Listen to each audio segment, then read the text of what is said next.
Welcome to the American Mussar Community Gathering. This is really our first true Mussar gathering after the high holidays. We had a little mini session last week, kind of a mini workshop talking about Teshuvah right before Yom Kippur.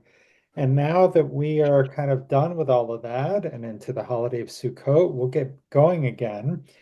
The next one, if we followed the succession in the book, would have been trust, but I really felt called to talk about gratitude today. So that is what we are going to explore. We'll get started the way we always do with a short meditation to create a sacred space to help us sort of drop in. So please close your eyes and relax in your chair. Take in a deep breath through the nose and hold. And exhale through the mouth and hold. And again, inhale through the nose and hold. And exhale through the mouth and hold. And if thoughts should come into your head, just observe them and let them pass. Like watching a car move past on the road. Now is not the time for solving problems or for planning. Right now, all you need to do is inhale through the nose and hold, and exhale through the mouth and hold. And on your next inhale, say to yourself, Shema. And on the exhale, listen. Shema, listen. In Shema, we're listening deeply, without judgment, without offering advice. In Shema, we are listening with an open heart. Shema, listen. And when you're ready, you may open your eyes.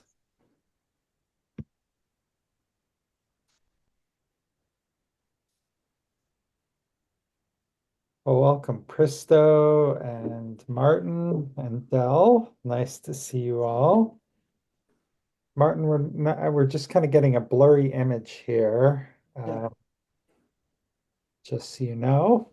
Um, all right, well, today we are going to start exploring the soul trait of gratitude, which is, as I mentioned Hmm. right before the meditation, a little bit out of order of the order in the book.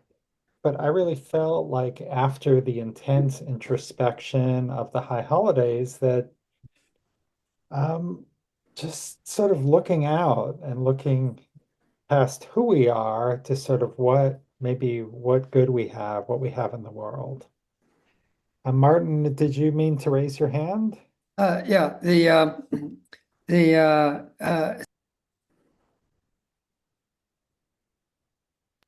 Can you hear me? Yes.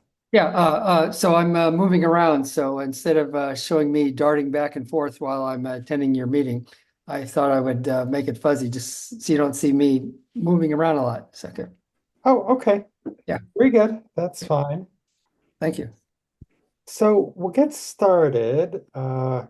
We often start with a central kind of um, discussion point. And where I wanted to start today was I don't know where I sort of heard this before, but the saying is, you cannot give what you don't have. And so I would love to just, I'm going to stop the share because I think that's a pretty easy one to remember. So I would like to know kind of what does this bring up for you? And are there any sort of questions about even what this might mean? But I think this could be a really nice framing for our discussion.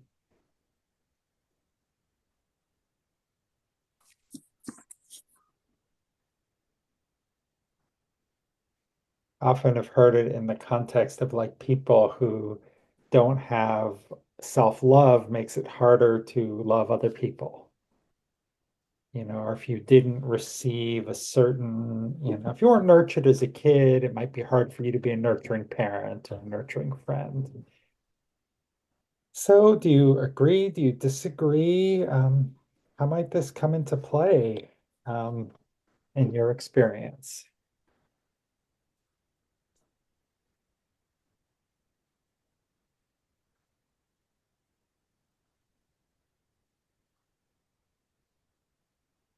Yes, Wendy.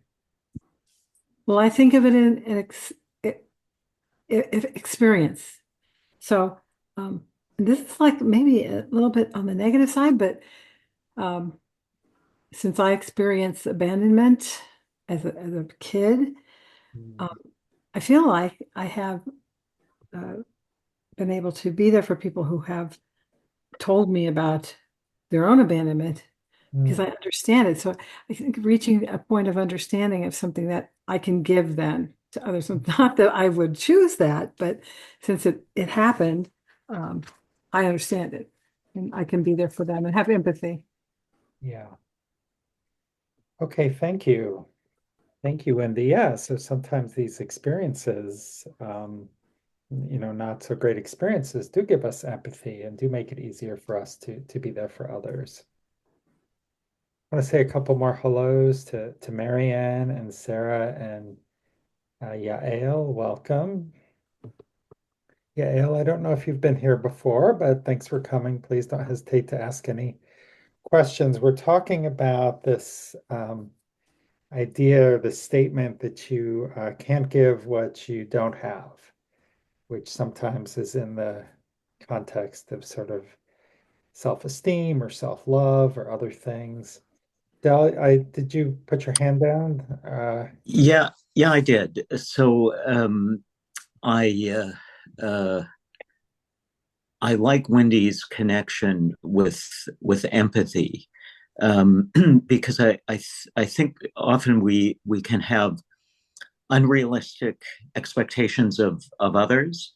Um, I work in the I've worked for many years in the criminal law field as as a judge, and frequently encounter people who come into court who are experiencing housing crisis, income insecurity, um, mental wellness challenges, and the expectations that the state can place on people can be really profound. That really will be quite beyond the capabilities of vulnerable people to manage, and it's it arises from a lack of empathy, I think, an unwillingness or inability to recognize the real limitations that others face, and to accept that. Yeah. Thank you, Del. Toby, I saw your hand as well. I was looking at it a little bit differently from after reading Rabbi Mark Margolius's Drash for Toldot for another class, and he talks about the difference between a narrow mindset and a spacious mindset, and that's a little bit of a jump from what Wendy was talking about, but not all Jump that much. away, jump away. We're If all about if you, connect. if you come from a point of view of there's not enough, there's only enough for me and there's not enough for you, too, um, that that tends to shape the way you look at every interaction with other people, and even interactions with yourself. Even there isn't enough for me to give to my spouse, or for me to give to my children or whatever. And I think it's a shift that I'm trying to make, and I'm finding that Mussar is being helpful, but I haven't gotten to that spaciousness mindset yet. I'm working on it, but Yeah. I would love nothing more than to think that there's always enough of everything. Mhm. That's what I'm headed for. I haven't gotten there yet, and maybe there are some other Mussar Midot that might help me get there. But if anybody hasn't read Rabbi Mark's drash on Toldot, I highly recommend it. I love him anyway, but it's very thought provoking, and I just add that to the conversation. He is great. Well, if you can put a link to it in the chat so anyone who's interested could download it, that would be awesome. Michael. I was just thinking how much I resonate with that way of thinking. Even though I try to practice gratitude, that somehow doesn't always it only whittles away at the scarcity problem for me. And that scarcity can be emotional and connected to my childhood, but it also can be financial and, you know, convincing myself or talking with myself and making sure I know that there is enough and trusting myself to think of myself long enough to provide for myself so that I start to believe that I have enough makes it more possible for me to give to others. Because if I give to others first and there's nothing for myself, then I do wind up feeling that scarcity and that lack pretty consistently. And it makes it hard for me to think of it. It it's intuitively doesn't make a lot of sense because I think of generosity as coming first, but really it feels to me like the gratitude piece has to come before because that's what makes generosity possible, at least for me, I think. Yeah, thank you. Thank you, Michael. I think you and Toby really are onto something with this connection to a scarcity or an abundance mindset. And I can't help but point out that, like, the whole North American marketing industry is built around creating a perception of scarcity, and so we are all bombarded with all of these different messages. You don't have enough of this, you don't have enough of that. You need the big giant cup of, what have you. Oh, and I did just want to comment. I have a minor thumb sprain. You may notice this. This is just kind of helping it sort of settle down and heal. So it should be a pretty short-term issue. But so you may well see that.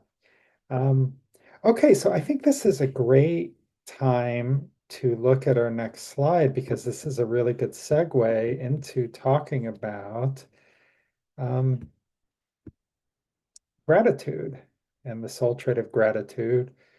Would someone like to unmute and read uh,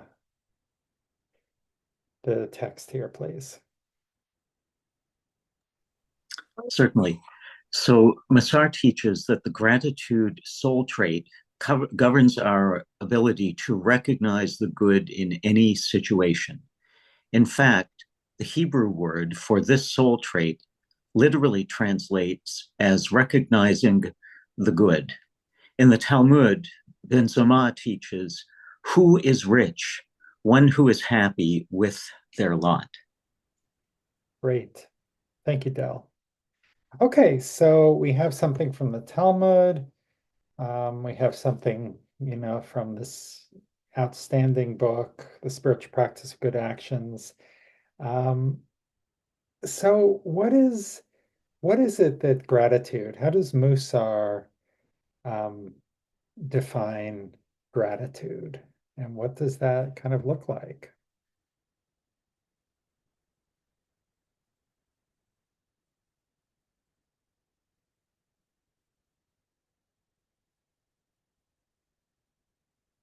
I can I'll just copy and paste this so people can refer to it.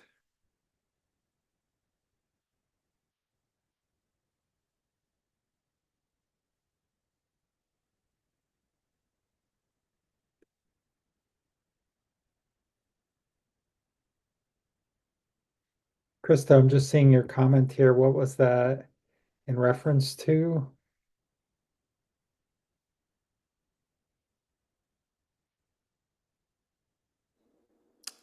Which one? Mishnah, Avot, chapter Yeah. 4? Yeah, I think that's cool. It's actually in the Mishnah first, and it was elaborated a bit, maybe in the Talmud somewhere else. Because I Oh, just the went through Ben Pirkei Zoma Avot, and quote? it goes in my mind a bit. Yeah, yeah. No, it was in the Mishnah first, for sure. Yeah. Yeah, I sometimes use those words interchangeably, but yeah, yeah, It that's makes sense definitely because the true. Talmud explains the Mishnah, so why not? Yeah. No, Ben Zoma, yeah, it's in Pirkei Avot. Um, so okay, so what is Ben Zoma talking about? Who is happy one, who is grateful one who is happy with their lot. Wendy, you had a comment. Well, in the book, it says finding the blessing in disguise. That's finding the good in the bad. So that sometimes it's really easy to just be really grateful for something that's obvious. But when something bad or almost bad happens, then sometimes you have to dig a little deeper to find that blessing in disguise. Yeah. That's your book. Yeah, yeah. So part of this is, yeah, sure. It's like, wow, I want a coupon for a free ice hot fudge sundae. That's easy to be grateful for. But what about this? Well, it makes it easy for me to make a thumbs up sign, but or maybe it gets me off my computer a little bit earlier and I can read a book or, who knows what it is. So it is recognizing the good. What does it take to do that? How kind of does that idea relate to kind of abundance?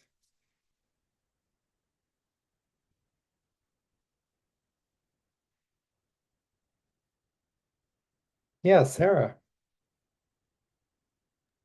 I guess what I'm thinking is that um, sometimes we have to find the good in whatever situation and trust that, um, you might get fired from a job, but then you might have some unemployment and a chance to rest, and you might get a better job. Or it's, finding the good even in a bad situation. It's just sort of like acceptance, Yeah, and acceptance and trust that whatever's happening is the right thing to be happening. right. Oh, we got Lila the Mussar Kitty wants to join us here. Okay. Marianne. Um, I think everybody's more advanced than I am. Um, because I think I don't even see the positive in just regular situations. Dr. Rick Hansen, who's out of Berkeley, um, and is very well known, says, and I think most people agree, that our brains have a negativity bias. So we tend to remember all the negative stuff or focus on that. For me, it takes concerted effort to Yeah. focus on the positive. Yeah, that doesn't sound so different from me. So I think you're right in there with the rest of us. And yeah, this isn't easy. Excuse me. I have to like boot the kitty here. She's a little too rambunctious.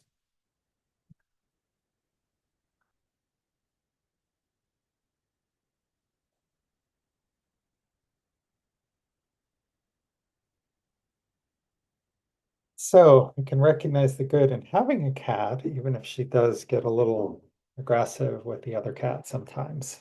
Um, so yeah, Marion, you were talking about the work of Rick Hansen and this idea of a negativity bias. So yeah, we have a concerted effort. And let's come back to this when we look at the spectrum of gratitude in a couple of minutes. Wendy. Oh, well, I was just thinking about the abandonment issue again, and I'm thinking sometimes you really won't see the blessing or the good right away, because what happened to me was being abandoned and then growing in strength. And I had this strength, and it wasn't really until I got into Musar, like I think it was like 4 years ago, that I realized that was a blessing. And it's like it was it's such a terrible thing to me for anyone else to be abandoned. But when I was abandoned, of course, I didn't really realize it was going on. So I just think sometimes we have to trust that some bad thing that happened to us is gonna eventually show its head as a blessing. Yeah. Yeah, I had some difficult things I went through as a kid and within my family. And, my father would say, well, this is all going to make you a better person someday. And it was really, and I remember at one point I was like, well, okay, when's that going to happen? I'm kind of tired of this. Um, but I do think that we can gain, call it character, experience, empathy, sensitivity, strength. There are a lot of things that can come out of it. And when we're right in the middle of it, you know, may or may not be the time to tell someone, well, some good will come out of this, especially if someone's in grief. But that is kind of the life experience that we do see positives. Um, yes, Toby. I'm taking this mindfulness course, and one of the units that I just got done with is managing negative emotions. Mm. Okay, well, I don't know about anybody else. I have a lot of negative emotions. But one of the interesting things that I learned in this class is that these emotions only last from 30 to 90 seconds. Huh. Which for me was like a freaking revelation. It's like, okay, if I can get through this next 30 to 90 seconds, then my rational mind will kick in and I'll be able to problem solve. And thus, as Wendy was saying, look at things in a more positive, like, okay, this bad thing happened. I'm feeling really crummy. And in 90 seconds later, now I can look at it and go, oh, maybe there's a solution to this problem. No, I haven't had a chance to test drive that theory yet, but I just thought people might be interested in that. Huh. That is fascinating. Thank you for sharing. Martin, we have not heard from you yet today. You can hear me? Yep. Yeah. Toby, I love your comment. It's 30 to 90 seconds. We can endure that. And I think that would, I can imagine that gives me a lot of relief. It's, okay, 30 to 90 seconds, that's pretty small ask, So anyway, so thanks for that comment. So, okay. It's a good opportunity to practice patience. Can I endure this comfort for 30 to 90 seconds Sure. until like my rational mind reboots and I get kind of going again. Wendy, did you have another comment?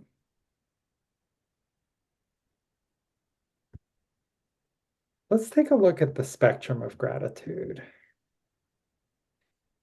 With as with all soul traits, sort of too much can be just as bad as not having enough. So if we have too little gratitude, it might lead to what I'm calling depression or just kind of a lot of negativity, cynicism.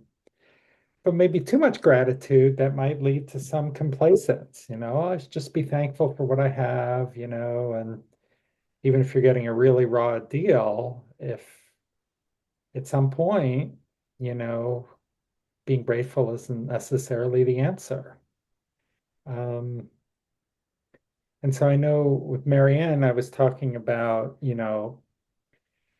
her idea of the amount of effort it takes to kind of recognize the good. And for some people, depending on where you are on the spectrum, you might be too quick to jump to recognize the good. It's like, oh, there's good in everything. And, for other people, it's just really, really hard and it takes effort. And I think that's where most people are. It's not like, there's just a natural human set point where we're in balance for these things. And especially in our culture, there's a lot of negativity, a lot of scarcity, and it's hard to kind of appreciate sort of what we have or what other people have. Um, Other thoughts? Yeah, Michael. I appreciate on that slide where it says give thanks, because to me that's really the key. If I wait until I'm feeling negative to try to get to gratitude, I'm in trouble. Like for me, it's really a practice. So I give thanks for my glasses before I put them on because I know that without them I can't see. Yeah. And that sounds silly, but for me, it's like I have to go around and say thank you consistently to build the habit of it, or else it won't be there when I really need it. Yeah, I think that's so well said. I mean, this really does need to be a practice. As one of my, as part of my Musar work, for this year, I'm starting a practice of when I'm getting ready for bed, thinking of three things I'm grateful for the day. And that's not something I've done before. I may or may not journal, but it does, I think it does help. It kind of ends the day on a little bit of a better note rather than I often do this when I'm kind of getting ready to brush my teeth. And that was often the time when I found I was just ruminating on stuff. And so by refocusing, reshaping my attention towards things that I'm grateful for, I remember the other night, I was like, wow, a lot of really good things happened this week and today. Uh, so I love that idea of just, I'm putting on my glasses. I'm going to practice gratitude. How might this, yes, Wendy. Well, getting back to your original statement, you cannot give what you do not have. The first thing that came to mind was because I'm a grant writer and I hear all kinds of different ideas about people who have money. So people are sometimes they don't like people who have money because well, that person's a millionaire or billionaire, but they have the money to actually give them. And those are the people that I've been reaching out to for years. So when somebody sometimes they'll say, "Oh, you shouldn't care about money. You shouldn't." They don't even really want you to work because they think it's best if you don't have any money. But that's not really true. It's really, you know, that's kind of like a physical, tangible thing that you can put your hands on. But that's still, we have gratitude for what we have so that we can then give it to others and help. It's an avenue to help. So that kind of something I thought of when you said that. Mm. Thank you, Wendy. Sarah. I kind of think of gratitude that you have to practice it. It's sort of like putting money in the bank or insurance for, so when things are going well, it's important to note when it's going well. Because I really do believe that what we focus on grows. And so I like to try to focus on what's working instead of what's not working. And, like was said earlier, we have this negativity bias, our brain, and I totally believe that. And I have to work at focusing on what's working instead of what's not working. Because it's very easy to, you can do it, you can go both ways very easily. But I like the idea of practicing gratitude. I mean, I know when I was going to more 12-step meetings, I would think of it as like putting money in the bank or I don't know why I think of money in the bank, but it's insurance that for when things are bad, then you'll have some strength to draw on if you kind of do good things and focus on gratitude and practice loving kindness and all those kinds of things.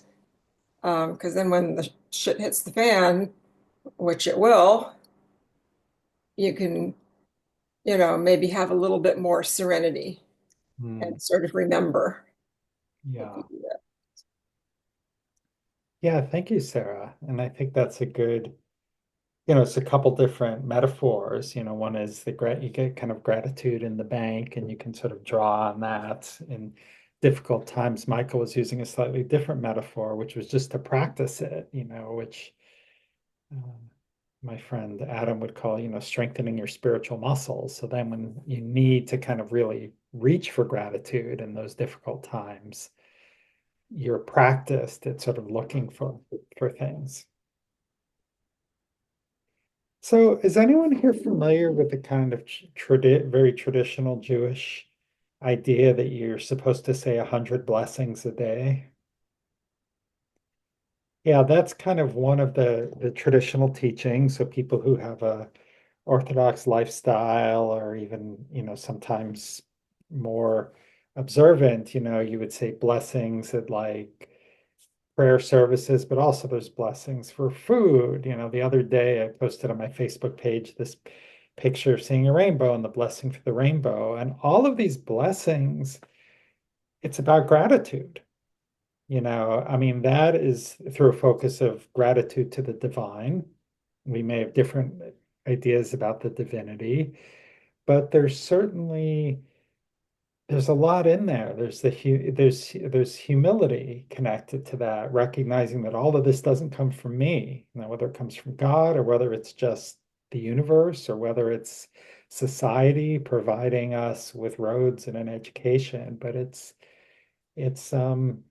it's getting out of our own ego and looking beyond, to something bigger than ourselves.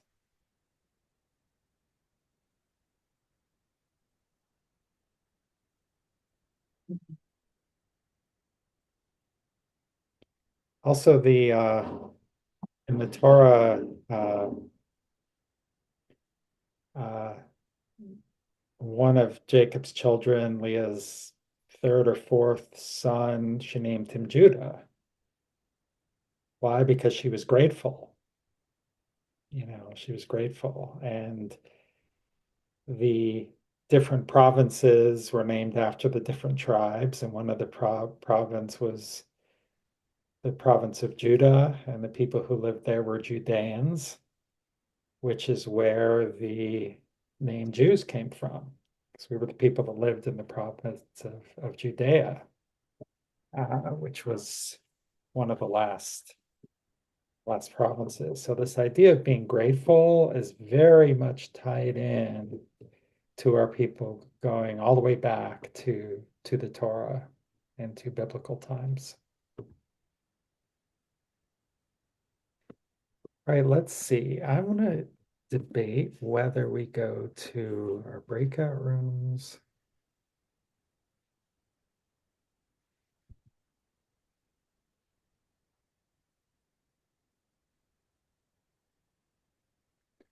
Let's have one more kind of, oops, sorry about that. Let's have one more discussion, and then we'll go to the breakouts. So this is from a reading from Marilyn Saltzman. And can I have a volunteer to unmute and read this?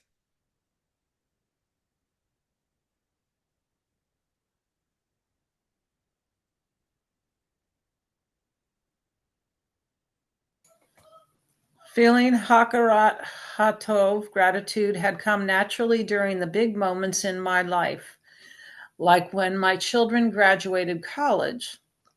But before grandkids, I often had trouble remembering to be grateful for the small gifts of everyday life. In general, I was more likely to focus on what could go wrong than appreciate what was going well. Marilyn Saltzman, your love is a blessing, blasting in my heart, a grandmother's journey. Thank you. So this is a similar idea to what we've kind of been talking about, is finding gratitude for the small things. So I guess I wanted to open it up. What are some things we might do to kind of, maybe make it a little bit easier so it's not such a big effort to be reaching for gratitude? Yeah, Toby. Well, this isn't my first rodeo with gratitude. And because of Mussar, I've been practicing gratitude once every cycle for I don't know, 3 years or whatever. But one of the things that I learned as part of this is I used to be a snotty old brat when I would go to a doctor's office or something. I would sit there in a chair with my arms crossed, kicking my feet, trying to, make the time go faster because inevitably in a doctor's office, you're usually going to wait.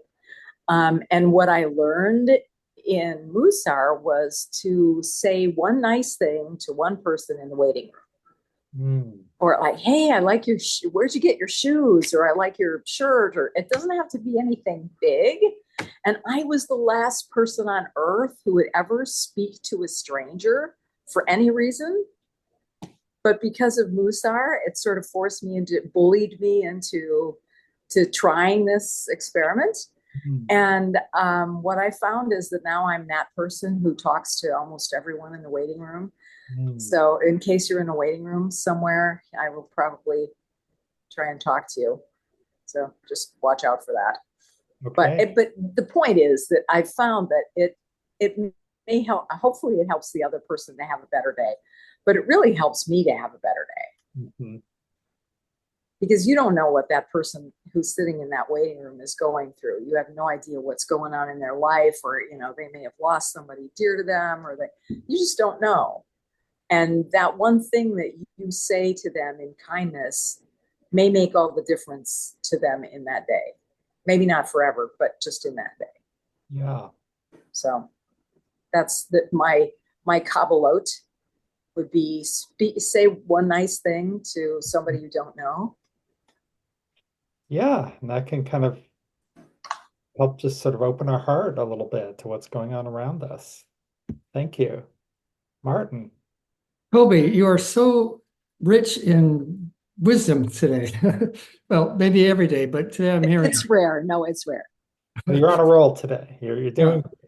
To your comment, Toby, about say one nice thing to a stranger.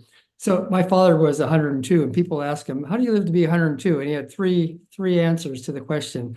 One, don't sit in a chair. Number two, listen to your body. But the third one he said was talk to strangers. And so I guess I started that habit at age 3. And so basically it creates the opportunity for a new relationship instantly. So anyway, so I like your idea. Yeah, talk to strangers. When I was traveling earlier over the summer, I took tons and tons of notes in my iPad, thinking about I was newly minted rabbi and how I might do this project or that project. And one thing I wrote, which really kind of jumped out at me, which feels related to this, was, every encounter we have with another person is an opportunity for a deeper connection. And it doesn't mean we need to make the person in the waiting room our best friend, but even just a little bit of a deeper connection as opposed to total alienation buried in our phone, sitting there feeling resentful. Yeah, so good stuff. All right, so we're going to get ready for our breakout groups now.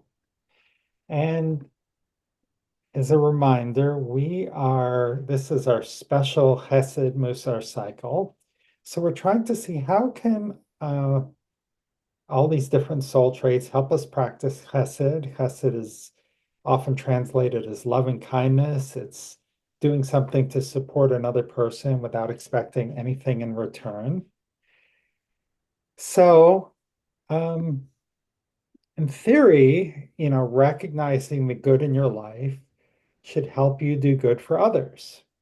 It's like, okay, well, and we talked about a lot of this. If I'm feeling abundance, maybe it opens me up, but I want to know what your experience has been. How has this actually played out? Do you feel that recognizing the good actually could help you and open you up to kind of practicing Chesed? So that's our suggested prompt for today. Did I stop the share? Yes, I did, I think. So I will copy this into the chat.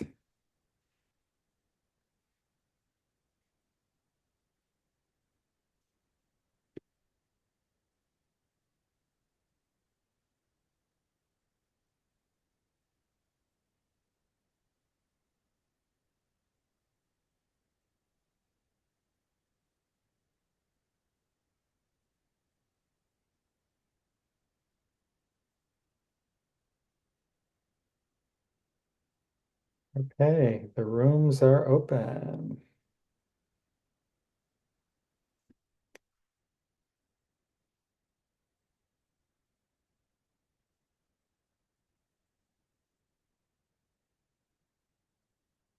There we are.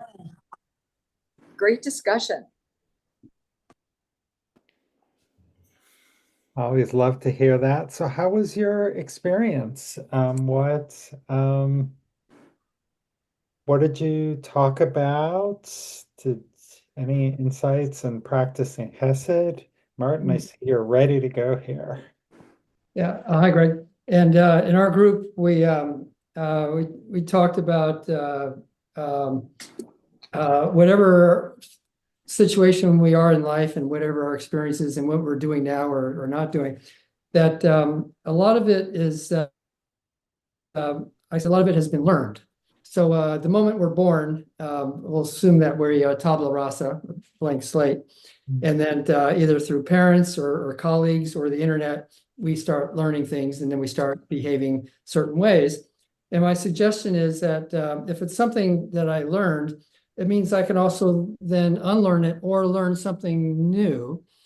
And my other comment is that is the benefit of us having free will. Is that we can choose once we become aware of, oh my gosh, if I'm behaving this way, how's that working for me?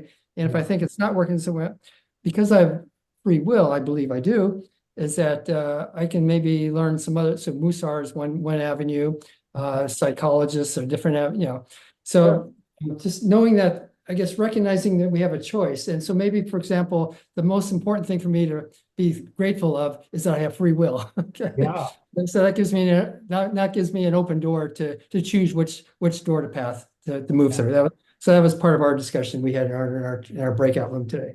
Thanks so much, Martin. Sounds very rich. Would anyone else like to share? Yes, Toby. Well, I think we really started at the beginning about how do you go about making change in your life.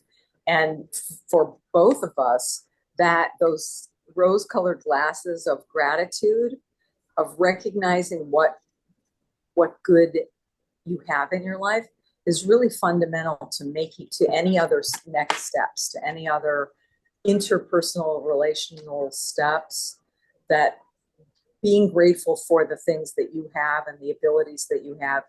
And like, as Martin said, free will, is a big one. Yeah. That you have the ability to make changes.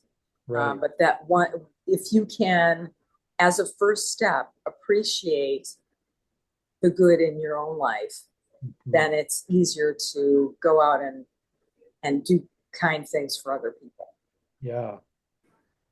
I love that. Yeah, and it goes very well with free will. We have the freedom to choose to do this practice of looking for the good in our life. Yeah. Those two go well together. Thank you, Toby. Wendy. Well, in that same vein, we talked about, well, both of us have had major tragedies in our lives, and both of us were so grateful for up until that time, for things that had gone on. We really felt like we were blessed. And then the tragedy appears, but then after that, because we were so grateful for that we were able to then comfort others, same situation.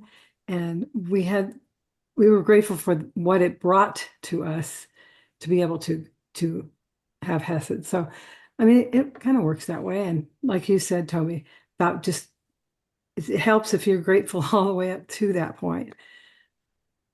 I don't know if that makes sense, but I think it does, Wendy, and I'm very moved by what you shared. And I don't know, it's sort of a question, like, do you think if you didn't have that gratitude, if you were just sort of bitter and resentful, about the bad, the tragedy, you know, does that, I would, not being in those shoes, but I would imagine it would just make it that much harder to practice Hesed and to be there for other people. If we didn't have gratitude for the good that was there first. Sarah.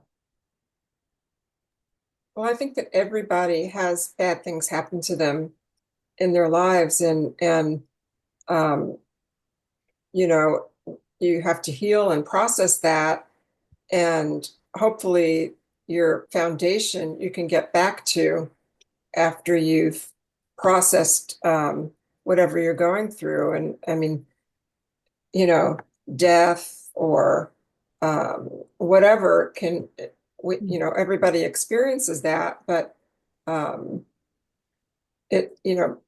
having a practice of gratitude and seeing the good helps in those hard times that I'm not communicating very well, but it's the idea of holding, you can hold something really beautiful that can be happening at the same time something horrible could be happening. I mean, because I've had that experience a number of times, and I've seen other people, you develop, you get a diagnosis of cancer and your kid's getting married, or, whatever, you lose, there's a loss, but then a child is born or whatever. And it's the idea that life, we have to hold both. Yeah. And for me, it kind of gets back to what we focus on grows, but that not exactly. I mean, I think that when bad things happen, you do have to kind of go through it and process it and um, heal. But I think that eventually you could find the good, hopefully, in situations like with people, people that you've maybe lost or loved or whatever. Thank you, Sarah. That was well said, and we'll give you the last word today. So we will close as we always do with just a short meditation. So once again, please close your eyes and relax. And take in a deep breath through the nose and hold. And exhale through the mouth and hold. And again, inhale through the nose and hold. And exhale through the mouth and hold. And if thoughts should come into your head, just let them go. Just to be grateful for this time that we've had together, for our Mussar practice, and for this community.